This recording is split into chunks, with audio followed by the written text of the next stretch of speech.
Hi, good afternoon, one and all. Welcome to a quick lunchtime webinar regarding retrofit, provided by Under One Roof in partnership with EcoCosi.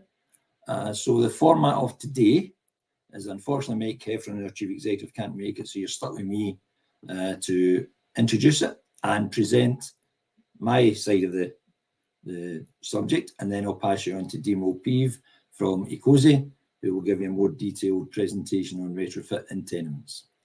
The format today, as I say, I'll speak, then Demo will speak, and then we'll have time at the end to answer any questions. Now, there is a box on the top right-hand corner beside chat called Q&A. So if you could put any questions in there, very much appreciated, and then we can respond to any questions you've put in that box at the end of the presentation. Okay, so without further ado, because it is lunchtime, I'll carry on with my presentation once I get the slides up. Thank you, Rebecca. So hopefully you can see all those slides. As I say, I've only got 12 of them, so I won't keep you long. The first thing is, who are under one roof? You may have heard of us before, you may not have heard of us before. But basically, we're a charity which provides free and partial information on basically managing and maintaining tenement flat properties. Now, the legislation that was introduced in 2004, the Tenement Scotland Act, covered other areas as flats. So if you stay in a 4 block, or you stay in a converted villa, or even a high-rise multi-storey flats, you still come under the Tenement Scotland Act. But generally speaking, we give advice and information for owners, landlords, housing professionals, could be factors, letting agents, local authorities, anybody who's got a stake in managing tenement flats or flats within Scotland. Okay. So what is retrofit? Straightforward. It improves your property and increases your energy efficiency standards. Now, this can cover things like installing new zero emission heating systems, can tackle your windows, look at repairing the fabric of the building, and installation of solar panels. So those are the sort of 4 major areas. I say Demo will give you more detailed information once it comes to his time to speak. So energy efficiency issues. I originally put challenges, but I'll make it more issues, make it more positive for you. Unfortunately, there is problems with housing stock within Scotland. And the 2023 House Condition Survey identified that 16% of all dwellings in Scotland, that's not just flats, that's houses as well, had urgent disrepair to critical elements. And the critical elements covers the usual basis: your roof, your walls, your foundations, your doors. Those are the major areas that came under urgent disrepair within Scotland. But as I say, it's not just tenement flats, it can be houses as well. There's obviously a difficulty in reaching agreement between owners to get works done. Now, that can be financial, whatever it is, but there will be difficulty in reaching an agreement between owners. There's a lack of knowledge between owners of the responsibilities. They may well buy a flat and go, that's lovely, but don't quite understand that they are responsible for the common repairs of the building. And that will include the roof, the stairwell, the back court, the front garden, whatever is on the title deeds. They have got to take a share of responsibility for tenement maintenance. The last one was an issue with the housing stock is the cost of repairs.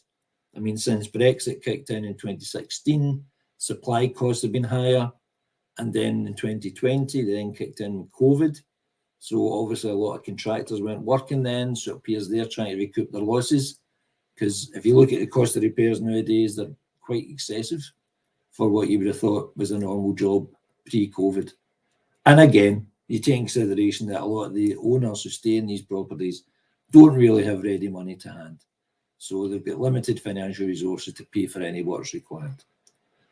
In terms of insulation, external insulation is difficult anyway, and it can be costly, but you've also got the issue with historic buildings. So if you stay in a conservation area, then you may have issues with actually getting external insulation on that building. And internal insulation, it could cause a disruption of life. It's not going to be done overnight. Get zero carbon heating systems. Depends whether you've got available space for installation. If you're talking about tenements, do you have a space beside the property next door, or are you just attached to that building? So where are you going to get the available space? And the cost of installation, obviously, we touched on that before, and got to maintain it. It's not just simply enough to put it in, you then got to maintain it on a regular basis. And finances. Finances always causes a problem from anything in your life, from going to shopping to major repairs or major improvements. There are possible funding options with possibly Home Energy Scotland and Warmer Home Scotland, Community and Renewable Energy Scheme, and Scotland's Heat Network Fund is in the background as well. So those are the issues that crop up when you're looking at installing retrofit in your properties. Now, there are things you can do, and soft measures is a modern phrase for it. I'm an old git, so I can call it short-term improvements. But soft measures or short-term improvements, you can look at improving your current efficient heating system. You may have to change your gas boiler, whatever. Tackling windows and doors, and that could be draft proofing, as I mentioned, next one. Building maintenance. We do regular webinars regarding how to manage common repairs. And one thing we always mention is we always recommend that people should get their gutters cleaned and the roof checked annually. And if you don't get your gutters cleaned, your roof checked annually, and you're having a problem with your roof, the insurance company might not pay out if you've not taken planned maintenance procedures to get that thing done every year. Obviously, the roof's a big issue. I mean, in a previous life, I worked for Care and Repair, and we did an energy efficiency scheme with the Energy Saving Trust, where people released equity on the property to get energy efficiency improvements done. And a big issue that cropped up regularly was roofs. So the three major things that people went for through the equity release scheme, which is a pilot scheme, was roof, central heating, and windows. So if you're getting slates repaired, obviously it depends who's doing the work, because what happens if they're up there cleaning or checking your roof out, they might damage your tiles, and then you end up having to replace the roof altogether. And obviously with insulation, as I say, you can either do the ground floor, roof and loft, we would always recommend, and the external wall insulation, which is the high cost insulation. But there's examples of some things you can do that might help short term. When it comes to getting retrofit stages, what we're talking about here, say we do a lot of managing common repairs. So you have legislation you've got to consider. You've got to go through a process to make decisions. Finding suitable contractors is always an issue, and then sourcing finance, either available funding through your own savings. If you've established, you talk to your neighbours and you all got on great with them, you may well have a maintenance account, or building reserve funds. Now, building reserve funds obviously take a long time to build up, so they're probably more suitable to newer developments, because at the time it takes you to build up enough money in a building reserve fund, you want the job done yesterday. So, but they're an issue that's going through Parliament at the moment. They may consider building reserve funds. Possible consents required. If you've got a mortgage, you'd have to go back to the mortgage lender to see if they increase the mortgage or give you an additional finance deal to get the retrofit work done. Depending where you are and what you're getting done, you may have to consider applying for planning permission. And again, in certain areas you're getting done for retrofit, you may have to apply for a building loan to the local authority. Oh, come on. There we go. So as I touched on there, and again, this is basically me regurgitating stuff I say every time I do a presentation on managing common repairs, is there's relevant legislation you have to adhere to. You've got your titles, you'll all have your titles. You might have the first 3 or 4 pages will be the address of the property, your name, when you moved in, what you paid for the property, is there any additional loans on that? But what we're looking at is the real burdens at the back of that, which basically lists what is common property, what you're responsible for in terms of the common property, and it may well be an individual job or it could be a mutual job. So if you've got a downpipe that only affects 4 people at one side of the property, that becomes a mutual repair and you're responsible for fixing that. And the people at the other side, but the downpipe doesn't affect them, don't pay for it. But it also covers how to make decisions regarding maintenance, and what people are really interested in is how much it's going to cost them. Okay.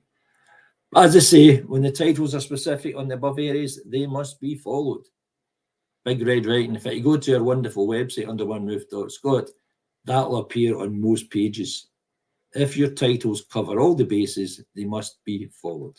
Okay. However, titles have been with us for years and years and years, since the 1800s, whatever it is. And some of the titles don't cover all the things you'll find in common areas at the moment.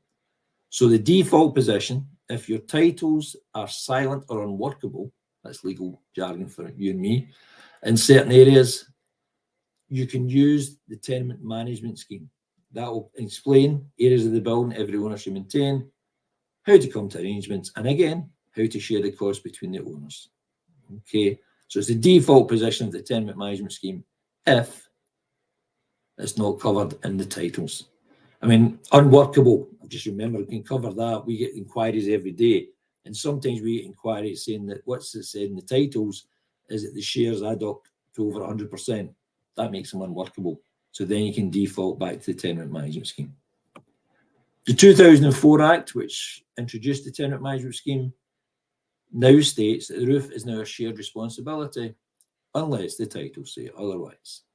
So although you're maybe in a ground floor property, if the titles say that it's a shared responsibility, if the titles don't say who owns the property or the roof, then it's split 8, 6, 10, 12 ways, even though you're on the ground floor. The new bit of legislation that kicked in 2003, yes, was the development management scheme. That's primarily used for large-scale residential developments. You've got houses on it. You may have houses, maybe some flats, and they're, and modern blocks of flats, sorry, for the communal area management. So that's a new thing that kicked in. So any new developments were built probably mid-2000s, 2006 onwards, will have a different set of title deeds which are targeted towards managing these particular types of properties. Now, one thing I thought I'd put in my presentation is maintenance versus improvement, because obviously I see Dimo will talk about the retrofit side of things. If you are thinking to installing something that isn't there originally, then you may have to consider the rules under the improvements, which generally speaking means that there's a unanimous consent required for all proposed improvements. And that's just not retrofit. That could be anything else you want to build in the property. So you've got to get consent of all owners, but say it with me, unless the titles say otherwise. But what a way around about it is that you can maybe say if the improvement is improved, say you go to your neighbours and say, tell you what, I want to put something, I want to do the solar panels for talking sake. That's fine. I'll pay for it all. You can still maybe talk them down to voting for it, but they won't have to pay for it. Okay, there's ways and means round about it. But as I say, if you're going to go improvement, you really have to, at the moment, unless the title says otherwise, get everybody's consent to go ahead with it. Okay. Now, when it comes to doing any works, not just retrofit works, we always recommend that you adopt a decision-making process. The reason for that is if you don't follow proper procedures, owners can appeal against the decisions if these procedures have not been adopted. Okay, so first thing you've got to do before you make a decision is try to find all your fellow owners and landlords. And it explains there, if you're an owner or you're looking for an owner, you can contact Register of Scotland.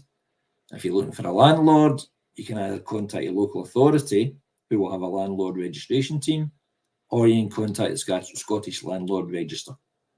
And if you suspect a property has been empty for a while, again, first point of contact is your local authority, who may have an empty homes officer, or failing that, you can contact the Scottish Empty Homes Partnership.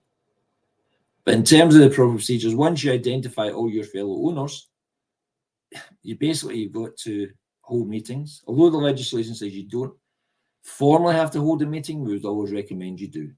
Okay, and you inform the owners about the meeting, what the repair issue is, and give them at least 40 hours notice to hold that meeting.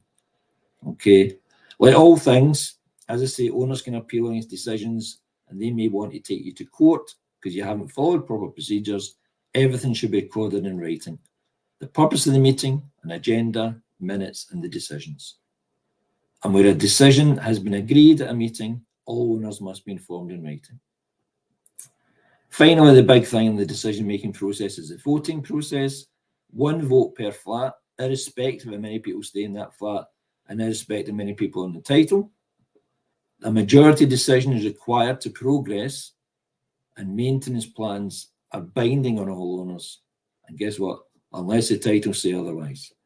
And a tied decision, 4 out of 8, 6 out of 12, means you can't go ahead, unfortunately, for getting improvements done.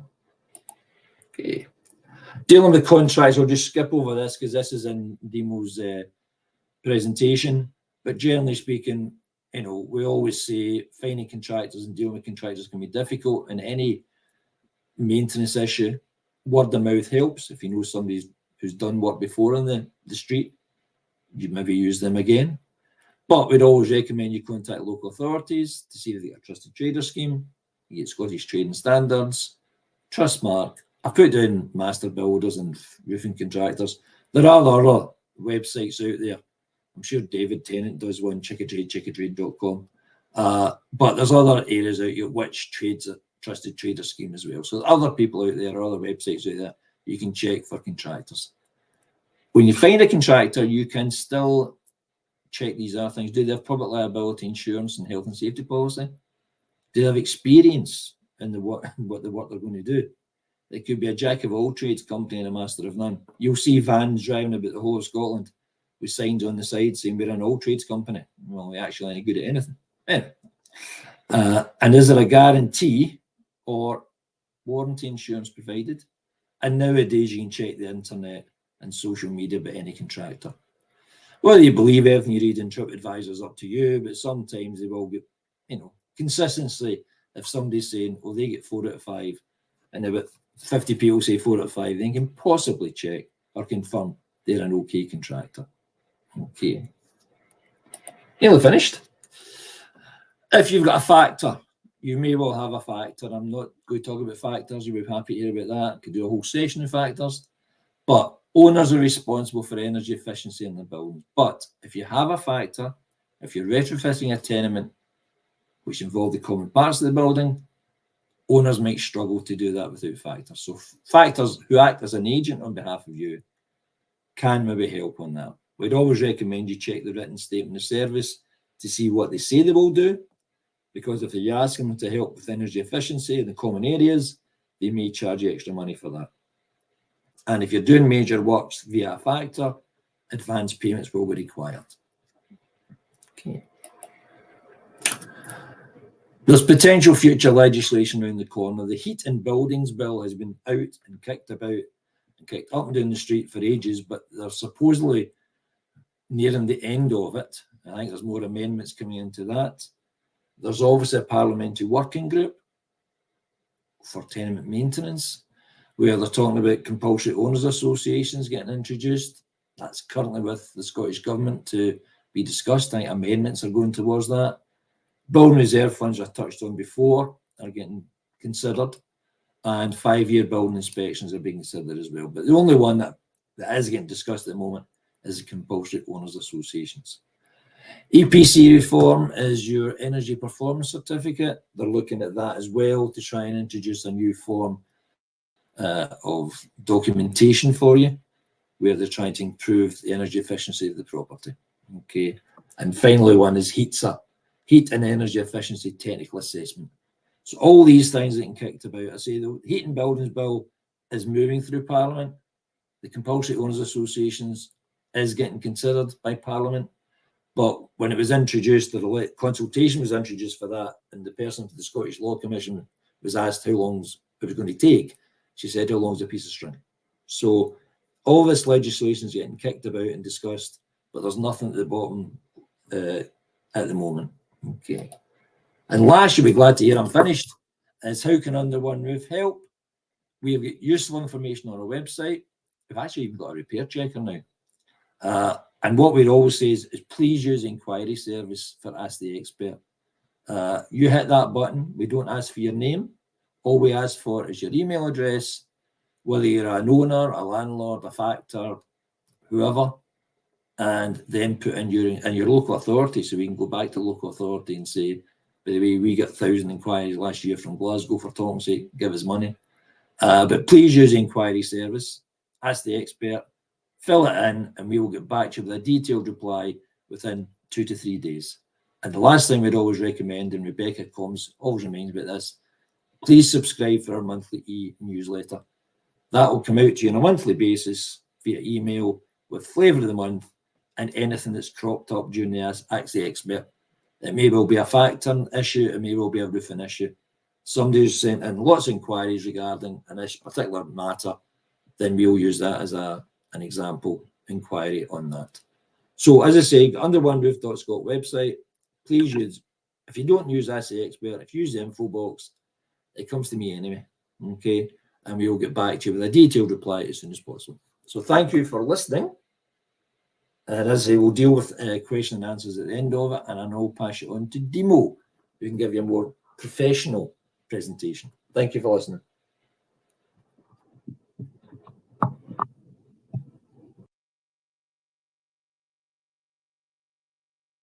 Thank you so much for the introduction, Stephen, and good afternoon to everyone. Today, my name is Demo. I'm one of the retrofit coordinators for the EcoCosi home improvement service. I'll talk to you about how our service can help homeowners of flats to improve their energy efficiency. So I don't know how many of you have heard about Changes, but just a quick word on who we are. We are Scotland's largest environmental charity and have been around for about 35 years. Our mission is to help decarbonize homes in Scotland, and we do a lot of work around energy efficiency in Scotland. We do a lot of work to help alleviate fuel poverty. We run 2 advice centres for the Home Energy Scotland service in the southeast of Scotland and in the Highlands and Islands. And we also project manage a lot of large-scale insulation and renewables projects, mainly in the Central Belt. This is who we are. Changeworks are big. I think we're moving to the central enterprise model, but a big organization devoted to making a difference in homes in Scotland. A few years ago, Changeworks realized that there is a gap in the support for retrofitting privately owned homes. Social housing falls under increasingly ambitious legislation on energy efficiency. And as a general rule, these projects are large scale and involve built environment professionals, and they also involve quality control of the installed measures. And I know this because, as I mentioned just earlier, a lot of these projects are managed by Changeworks. For homes which are owned privately by people in fuel poverty, the Scottish Government provides support through the Warmer Homes Scotland scheme that Stephen mentioned. And this follows a recognised procedure for retrofit called Past 2035. UK-wide, there's also the ECO4 funding from energy companies, energy suppliers, and that also follows Past 2035. So you can see these different types of ownership can attract built environment professionals, and generally those are projects that involve people who know what they're doing, or at least that's the idea. But these support mechanisms don't exist for privately owned homes where the owners are not in fuel poverty, and this leaves those owners without a lot of support from professionals and in a situation where they have to navigate the world of energy efficiency on their own. And here I have listed some of the common barriers that these owners face. Lack of quality and trust in the whole process and in the supply network. Speaking of supply chain, there's an acute shortage of skilled workforce and product availability, and this got really, really bad shortly after COVID. Finance and value, so access to green funds and the cost of living, and a limited understanding of the process and how every property is different, and therefore the process needs to be adjusted to accommodate the differences in occupancy and the differences in the building itself. So the way the the scale of the challenge for retrofitting homes is really, really big. There's about 1.5 million privately owned Scottish homes that require energy efficiency improvements. And if you do the math, that equates to over 200 homes per day over the next 20 years. So it's a really big challenge, and we at EcoCosi want to be a big part of the solution. We want to support, in the fullness of time, tens of thousands of properties in Scotland to improve their homes. So one of the reasons we exist is to address some of the shortfalls in how the retrofit process has been happening until recently. And what's been missing from it is a focus on 4 key aspects, which we'll talk about in a little bit. The first is the repair and maintenance of the building, and then the ventilation of the building structure itself, the ventilation of the indoor environment, and moisture management. So the first of these, the repair and maintenance of the building, um, that's an essential prerequisite for any energy efficiency improvements. And it's the single biggest thing that I talk to clients about that they need to work on before they can consider insulation or heating system or solar panels or whatever it is. Stephen quoted a figure earlier that 16% of buildings in Scotland have critical issues with their repair, and that certainly matches what we are finding in our practice. So on the slide here, you can see 3 pictures from clients that I've supported where there's various issues with the repair and the maintenance of the building. So on the left, you can see this staircase-like cracking under a window, which can indicate structural issues with the building. In the middle, you can see this, I think that's part of a heating system that's just merrily sticking out of the wall with no protection for the wall around it whatsoever. So you can imagine what happens to that wall when it starts raining. And on the right, you can see this is a picture taken from the top of an Edinburgh tenement, looking down, and you can see the gutters just at the end of the roof there. They have some plants growing out of them, so clearly haven't been cleaned in a while. So these are things that need to be rectified. And that's the first thing I'll be telling my clients. You need to fix that before you can think about insulation, before you can think about a heat pump, before you can think about solar panels. But this unfortunately isn't always the case. As I mentioned, the way that retrofit has been practiced is because installers are focused on what they can do rather than looking at the whole building. They would just come and not really pay attention to a lot of these things, and then you get all sorts of bad issues happening, and things in the news about mold problems and dampness problems. So this is an example of what we look out for when we consider energy efficiency improvements. The next aspect of it is ventilation of the building structure. So in particular, this is ventilation of the roof space and the underfloor space. And again, you can see a couple of examples from our practice. So on the left, you can see this loft, which has been really nicely insulated, but they haven't introduced any ventilation. Old lofts were not meant to be insulated. They were meant to have to be warm from the heating in the house, which is very wasteful in terms of energy, but it helped to manage the moisture in the roofs. So when we insulate them, that creates a colder space, which increases the risk of dampness. So then they need to be ventilated, but that again doesn't always happen. Maybe the installer doesn't know that it needs to happen, or maybe it's not their area of expertise. They just want to get the job done. So this is something that we advise on when we consider energy efficiency improvements in a property. On the right, you can see this is a picture taken from the underfloor space of a house. Again, one of my clients, and that's an air brick. So that's meant to ventilate the underfloor structure, to ventilate away any moisture that finds its way there. And it's completely blocked. They redid their garage, renovated it, and put plasterboard just in front of that air brick. So now that's not doing anything to ventilate. And those are the things we find quite a lot in our practice. Another aspect is ventilation of the indoor environment. We produce a lot of moisture as we live in a building. We dry clothes inside, we take showers, we cook, but actually most of the moisture in the air comes from just us breathing out. And that moisture needs to go somewhere, and the best place for it to go is to be ventilated outside in one way or another. But that is something that is poorly understood, and it's something that, again, we talk to all our clients about. And you can see some examples from our practice. Again, on the left, you can see this ventilation fan, which is very obviously broken and not really doing anything. This was in the utility room of one of my clients. This is where they dry clothes. And they were so lucky that this was a door to their garage, which had a very big undercut. So it was actually venting away happily, but also draining a lot of the expensive energy that they put into it. But that fan wasn't doing anything.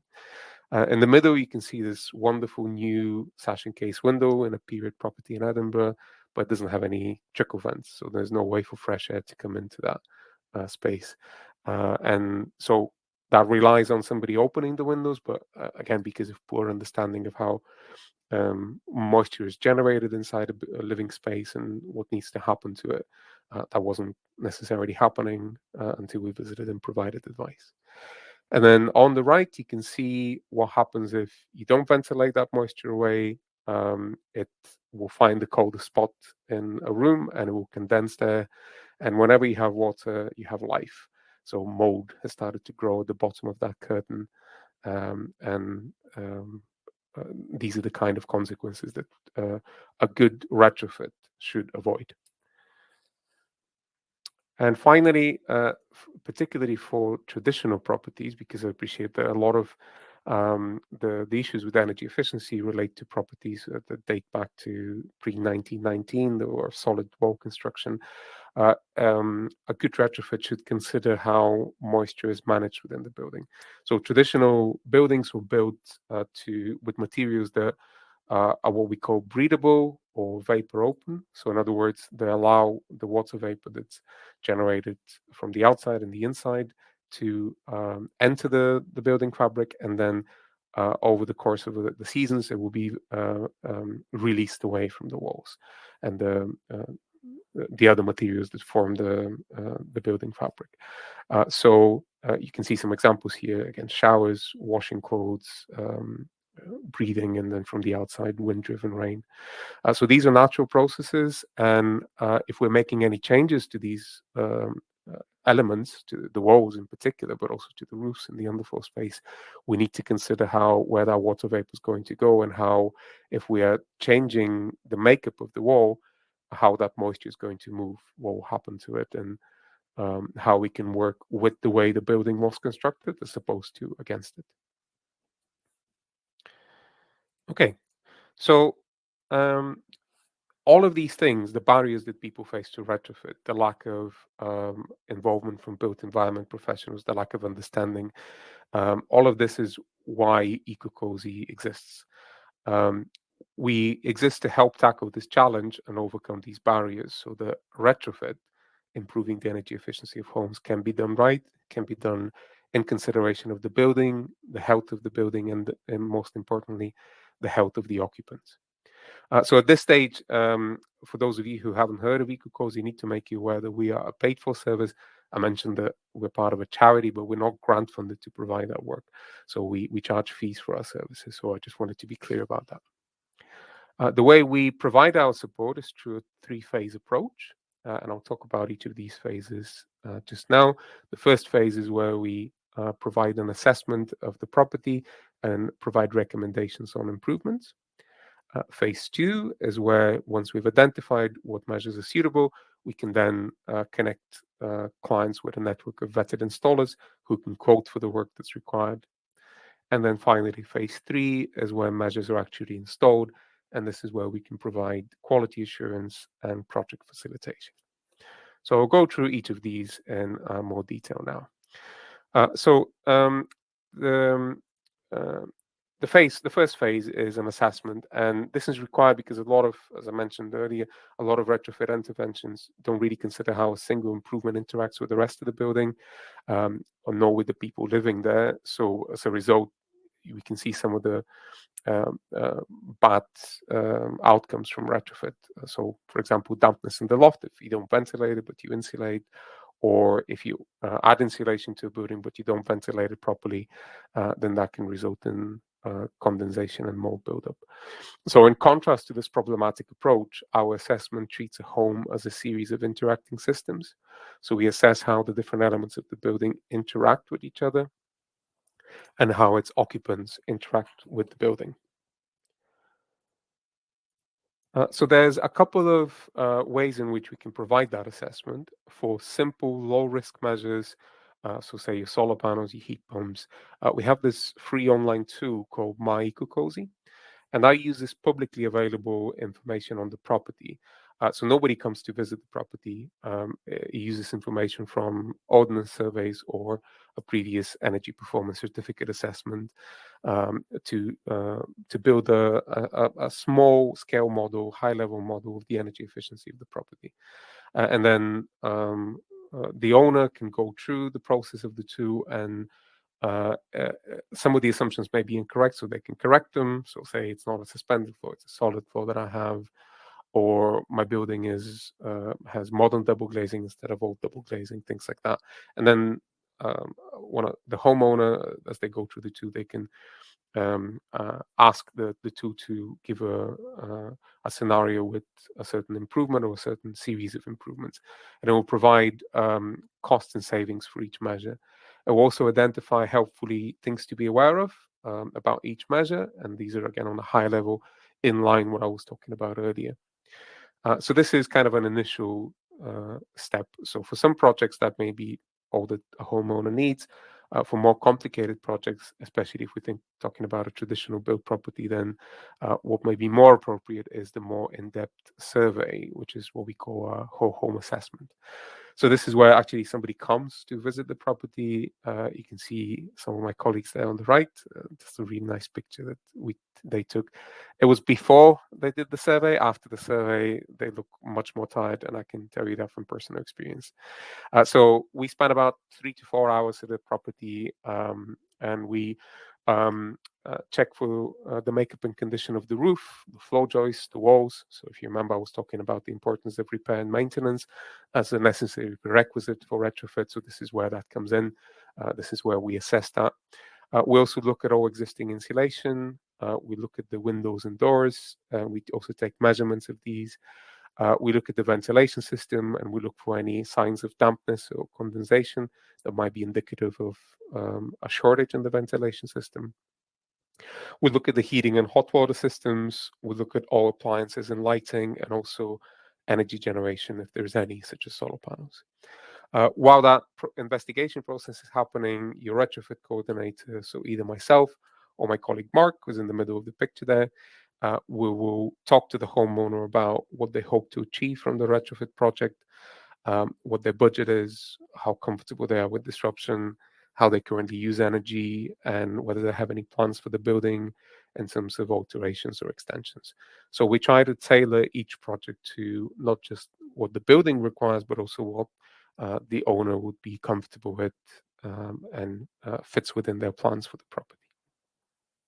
So when we take all of that information, we go back to the office and we build a model of the property and architectural software. For those of you who are familiar with the industry, that's SAP, so the Standard Assessment Procedure. It's the standard architectural software methodology.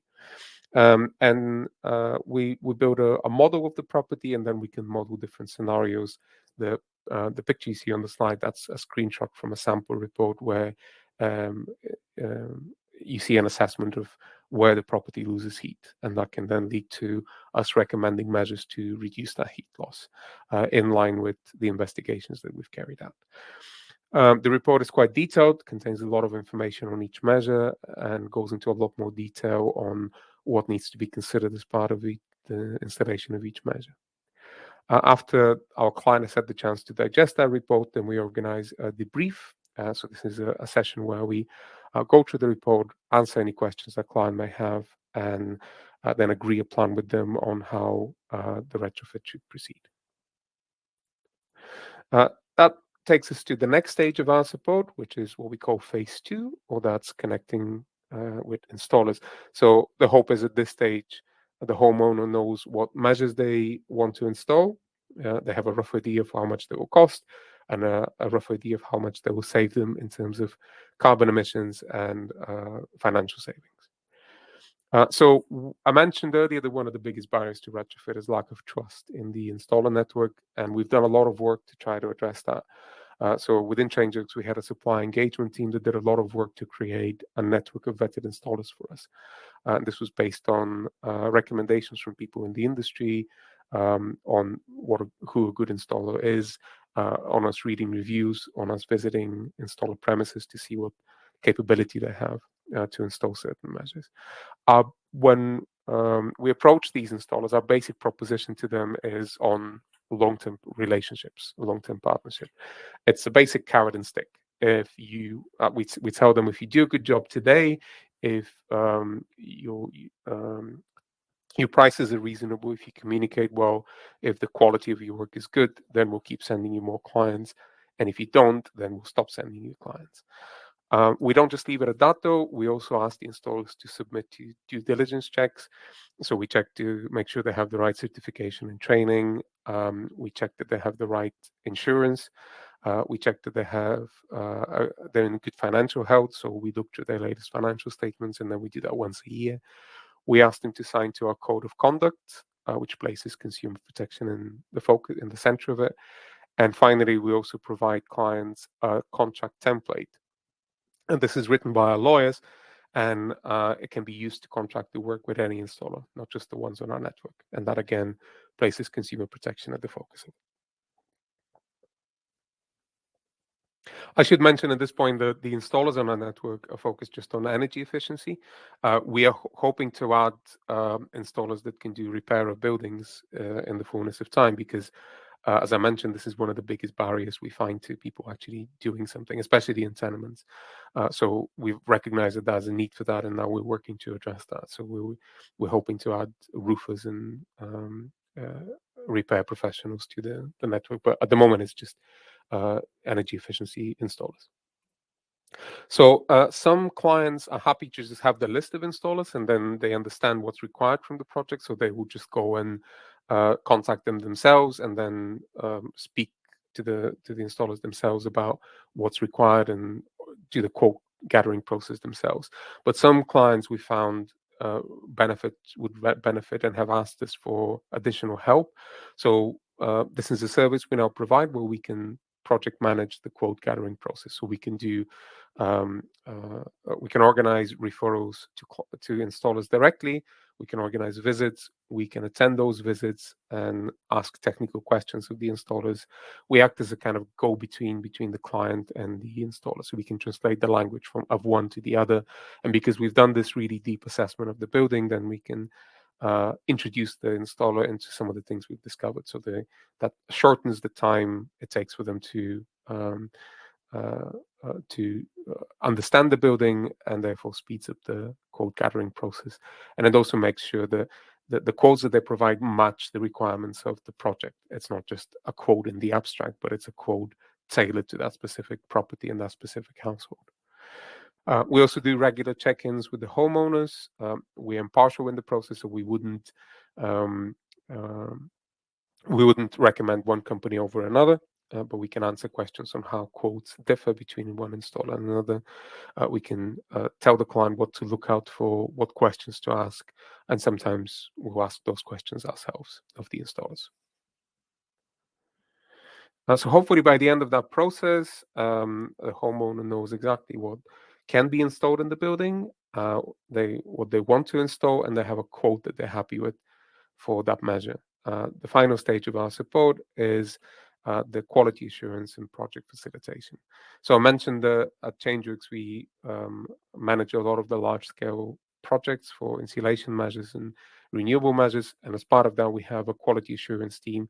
We can use their expertise to support our EcoCosi clients, and they can check anything from solar panels to heat pumps, batteries to insulation and ventilation. So this is really what we're about.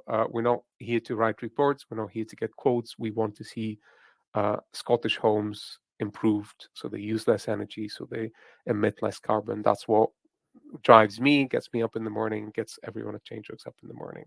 And these are some pictures from one of our projects, one of our first big projects. So this was a really, really big effort where they did all sorts of insulation, heat pump, solar panels, batteries.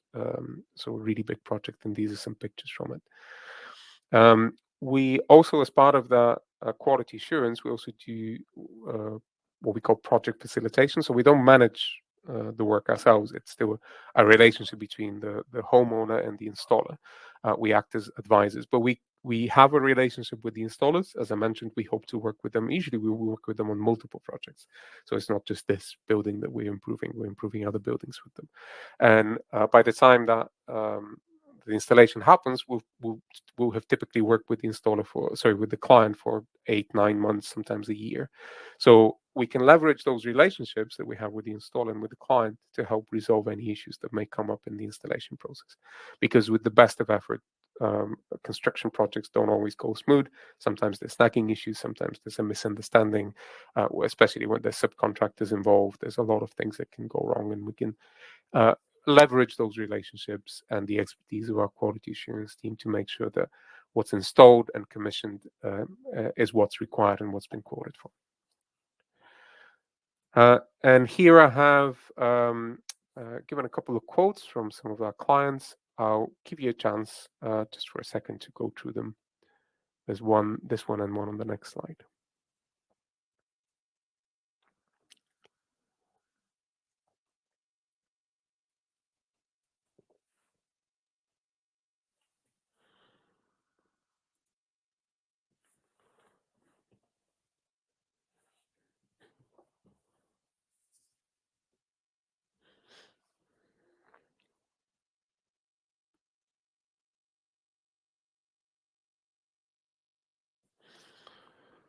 Okay, so that's the end of my presentation. If anybody's interested, I'm more than happy to answer questions now.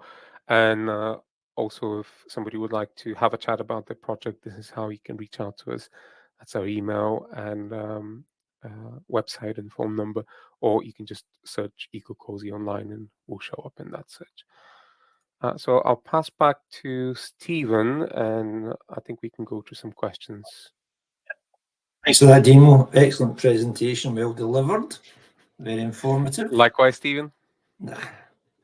Nobody else will say it if we don't. So Exactly. I think don't have many questions. I think we've got one question for Demo. What's the biggest obstacle to retrofitting tenements that you experience in your work? It is repair of the building.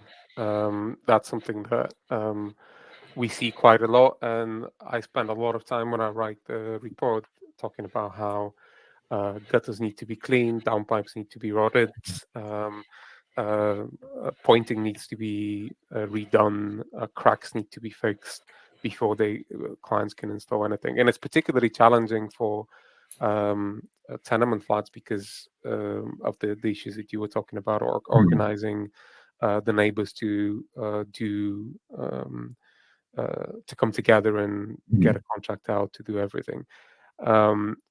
It's particularly challenging with some measures more than others. So, for example, internal wall insulation is known as the riskiest measure in retrofit because it changes how moisture is managed inside the wall. I won't go into technical detail here, but there's a lot that needs to be considered, and one of the absolute musts that needs to be right before a wall is insulated is the repair of the building. So if I see a solid stone wall with poor pointing or a sign of a gutter overflowing, then unfortunately I have to tell my client that until that's fixed, they can't get the walls insulated, and we can consider other options. Okay. We've got another one for you. What funding is there available to help support retrofit? So it depends on the circumstances of the homeowner. I spoke in the beginning about how the Scottish government and via proxy, the UK government has funding for homeowners who are in a vulnerable position, who are in potentially fuel poverty, and that's through the Warmer Home Scotland scheme and Eco4. For homeowners who are not in that position, then there's the Home Energy Scotland grant and loan in Scotland for homeowners. So this is a combination of grants and interest-free loans that are available to everyone. So they're not means tested; anyone can access them, and the total funding is up to £32,000. Actually, a bit more, I think, for a range of different measures across heating systems, insulation, all sorts. Yeah, I would encourage anyone who's interested to look up the Home Energy Scotland grant unknown, or just to contact the very excellent Home Energy Scotland service. Yeah, I mean, you can only ask. We don't ask, you don't get, and see what they've got out there for you. Exactly. Yeah. This is something I should say that we provide advice on as well. So when we speak to a client, when we do the report debrief, the question of funding inevitably comes up. So we are well versed on the different options. I should also say for clients who are in a stage where they have a mortgage and they're within 6 months of remortgaging, we have a partnership with a finance firm where we can make a referral and they can look into some green finance options for retrofits or additional borrowing as part of the remortgaging process. Okay. I don't see any other questions, and we've got 10 minutes to go. If there's a question you want to ask under one roof, by all means, go to our website, use Ask the Expert, and that way you can get a detailed reply. If you've no any other further questions from myself or Demo, I would like to thank you for attending and for your attention, and hope we didn't put you off your lunch too much, and you're able to have a wonderful lunch, and you've picked up a lot of information. So thank you for attending and listening to us. Thank you. Thank you, everyone. Bye.